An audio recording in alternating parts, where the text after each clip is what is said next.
Hello and welcome back to the channel. My name is Mike Rambuya, and this is part 2 of a video I did a couple weeks ago. I do apologize for the gap in time. Life got busy, plus I was doing a couple different tests with stuff and whatnot, trying to see if this was going to be a good idea. But yeah, so this is part 2 of Digi-Burst Hit or Miss. I did a more kind of a talking video about what Digi-Burst was, a mechanic we haven't seen since BT9, and we're approaching BT 18 through 20 here soon. So it's been a while since we've seen the mechanic. And I was kind of discussing whether what it was it going to be good, can it be used in modern? And so that's what I did. So I've spent a little bit of time trying to get some practice games in with a deck. I think it's going to be one of the better ways to utilize it. There are probably better decks out there. So once I kind of go through this, if you want to leave your comments down below with other deck ideas, I would greatly appreciate it. Like I said, part 1 should be above my head somewhere. If you're going to go listen to what I was talking about when we talk about Digi-Burst. But so let's get into part 2. So, so part 2.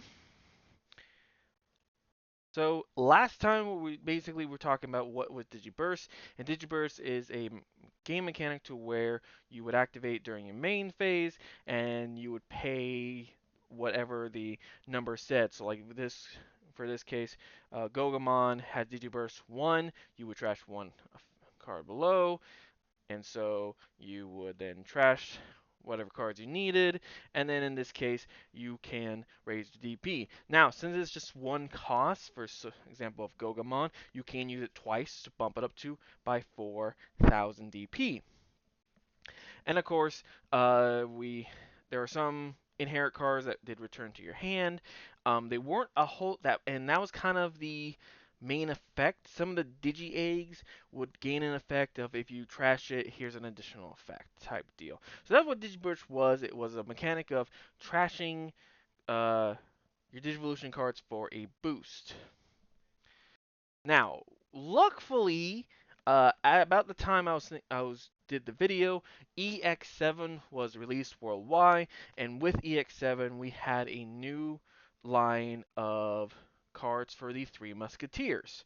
And so and after looking at the deck list, I'm like, or at the cards for EX7, I decided, well, Three Musketeers would be a good deck for it. So here is what I did with the Three Musketeer deck. So for the jigs, I use 4 copies Kapurimon. Then for the main deck, we use ToyAgumon, both versions of ToyAgumon that comes in the set. There was a red and a black. Uh, we use Sparrowmon, Deputymon, Tankmon, Megadramon, Gigadramon, MagnaKidmon, Gundramon, BeelStarmon. We pulled MattIshida from BT2, and the reason I use Matt as a tamer, mainly because it's a memory setter, and plus I can go and regain at least the purple options. And we do have a couple here.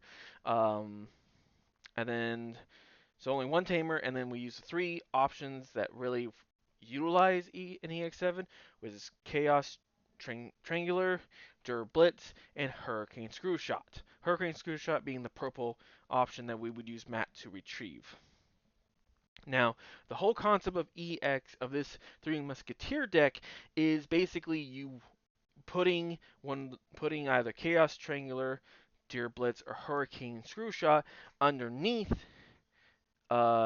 your one of the Three Musketeers, trashing it to then activate a unique effect, plus MagnaKidmon and BeelStarmon Ace would also have triggers that allow you to play and use those cards. Same thing as Gundramon. Now, as far as the Digi-Burst cards, I went with uh, Sin, sorry, Sunarizamon, uh, Baboongamon, and Gonggamon from BT4. And the reason I did this is there are very limited cards that I could use. And personally, these were some of the more cheaper options to use. Black, um, mainly for Digivolution type stuff. Some boosting as well. Uh, and so that's why I kind of chose these ones. They don't synergize with the other ones because they don't have the Three Musketeer trait, so it's definitely an alternative. But there were some things I kind of thought of and trying to use. So what was the combo idea? Well, let's go over the options. So that's the key one of the night. That's one of the key things about this deck was there are options that were kind of made to be put underneath your Digimon, and then when they were removed, they gain another effect. So first we'll look at Hurricane Screwshot. So it was is expensive, but if you use MagnaKid, Gundramon, or uh, Beelzemon, sorry, BeelStarmon, then you could play it for free. So as a main effect of delete one of my opponent's level 3, level 4, and level 5, then place at the bottom of care of one of your three musketeer trait Digimon. That's kind of the whole concept, is that you would play to activate its main effect, and then you would use that top text you see there of when effect trash this card from the Digivolution cards, gain one memory, and it would be stuff like that. So we use two copies of that. Next is Blitz. Blitz has the when it's removed from the Digivolution effect of D Digivolve 1. Again, also if you have Three Musketeers, you can ignore the color. So you then say didn't have to have a black, but since this is a black, red, purple deck, you shouldn't be hard to get on there. Its main effective, delete one of my opponent's Digimon with the lowest play cost, then place this at the bottom of the Digivolution card. And the last option was Chaos Triangular. When this effect was trash from the Digivolution cards, one of your Digimon gets plus 3000 DP. Its main effect, delete one of my opponent's Digimon with 9000 DP or less. For each Three Musketeer trait Digimon with different names, add 3000 to the DP maximum effect, and then you place it on there. So that was kind of and that's what a lot of these Musketeer cards in EX7 did, is that they either put them in the trash so you can grab them from the trash, or put them into your hand, search for them, and more importantly, put them underneath. Now, these are fine and dandy. Now, of course, Gogmamon, Baboongamon, and Sunarizamon aren't Three Musketeers, so they don't get this effect. But that's where Sparrowmon comes in. Sparrowmon is level 3. It's a level 3 purple. And at the start of your main phase, by placing one option card with Musketeer trait from my hand or the trash, so even though there's a lot of effects that would trash the options I could pull them out, and that's again very purple deck play style of, oh, I'm gonna trash this and then I'm gonna pull it back. But anyway, as one of your uh, Digimon's bottom Digivolution card, draw one. So again, nice mill technique. The Kapurimon A from EX7, when you put a card underneath, when in fact adds a card to underneath one of your Digimon, it gains memory, so you also gain that. And so one of the things to do would be to try to get Sparrowmon out. Of course, this is very risky because Sparrowmon is 1000 DP, and modern board clearing is ridiculous right now, and so it wouldn't stay on the field for very long when I was playing my games. But I would then use that to then put it under one of my Digi-Burst cards. So for the Digi-Burst, we use Sunarizamon. Again, this is just one level 3s that has, if this trash due to activating this Digimon's Digi-Burst, return this card to its owner's hand, just a way to kind of keep the cards going. Next is Baboongamon. I really wanted to use this Digi-Burst with the Blitz. So basically, I would have him out there, have Sunarizamon, and use Sparrowmon to put Blitz underneath, and then I would use Digi-Burst 2, trash Sunarizamon, which just goes by my hand, trash the Blitz, and then that would allow me to de-Digivolve 2.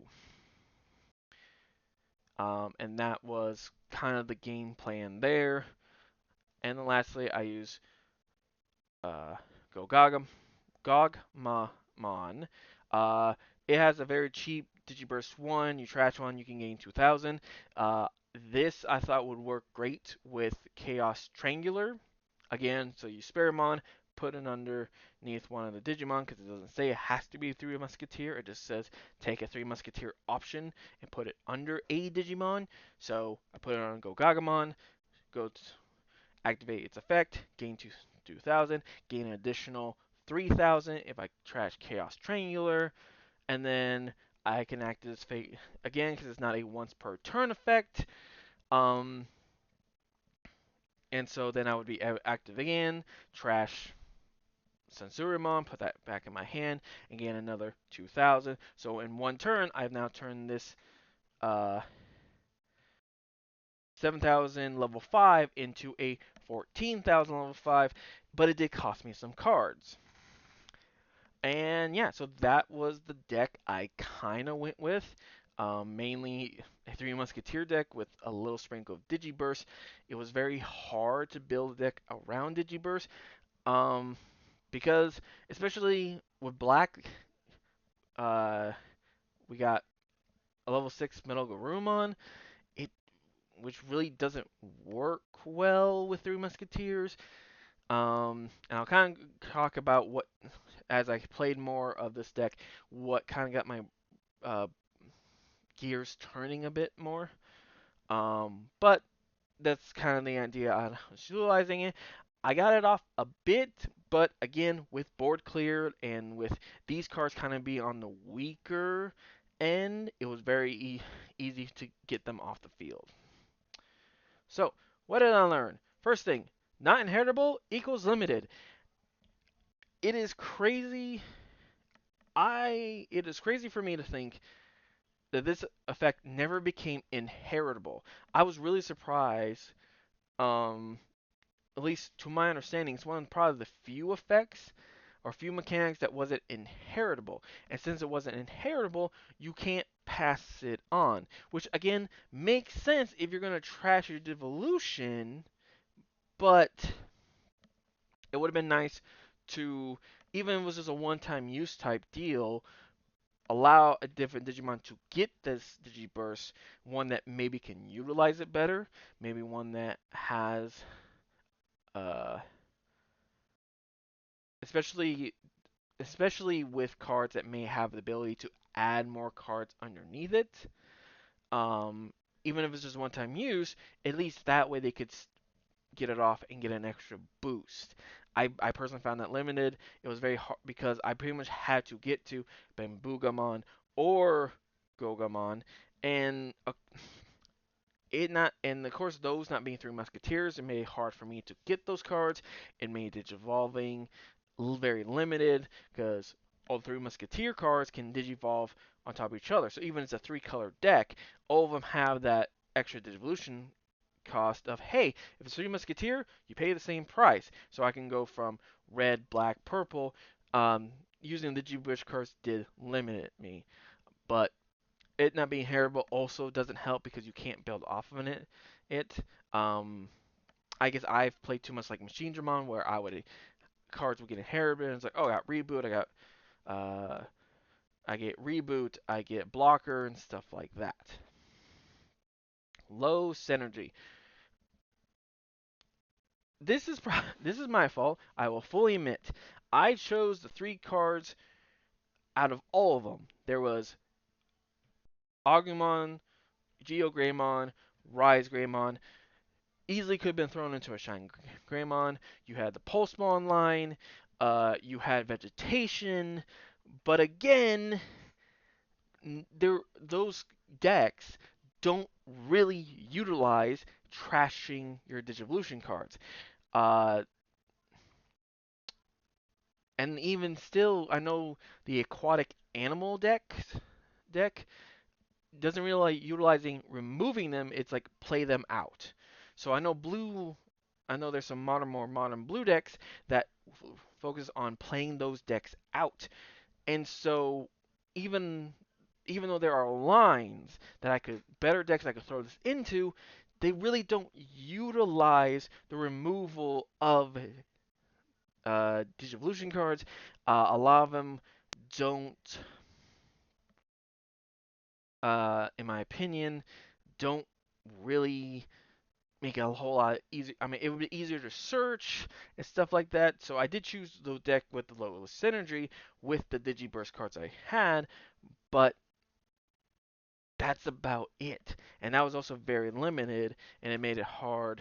And also, without effects to put cards back underneath the um, Digivolution to kind of refill your uh, Digi-Burst ability, it makes it very hard to make it really utilize. And lastly, better decks. As far as better decks, the first one that came to mind is like the Dark Masters and a Pokemon.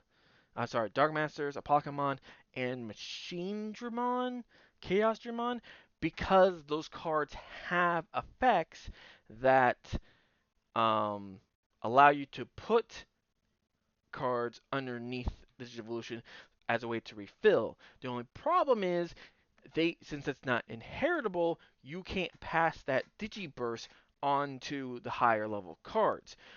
You can refill it, and personally, another thing that probably make Digi-Burst a little bit more effective is that having more general cards saying, hey, if I'm removed from the Digivolution effect, similar to how the option cards in EX7 work, it's like, hey, if there's an effect, didn't say it had to be a Three Musketeer effect, at least as far as I know.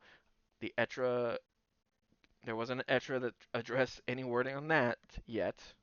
You never know with them. Saying, hey, this had to be removed by a Three Musketeer effect. It just said, if this card's removed by an effect, activate this following effect. That disappeared, and so yes, those two decks, especially Pokemon and Machinedramon and Chaos Dramon, where you can add cards underneath and then trash them to gain effects. Those will probably work a little bit with Digi-Burst, but again, without being able to inherit that to a higher level Digimon, it kind of made it null and void. But if you guys have better decks idea or you can make better decks, leave the comments down below. I would love to give them a try. And that's pretty much where I ended with Digi-Burst. It's a unique mechanic, but I can kind of see why it never made it past BT9. Would it work in Modern? Not really. As of right now, I think there are too many. The board control in Modern is, I think, very, very good, especially and not just in the hey, we're gonna and not just in the removing the Digivolution. That was, I think, a lot of Blue's identity in the early game. Excuse me. Of hey, we're gonna remove Digivolution cards, remove Digivolution cards, remove Digivolution cards, and hey, if you don't have a Digivolution, I get a bonus. I Pros and those who play the game more competitively will probably correct me on this. I don't think Blue's at that point anymore, but also there aren't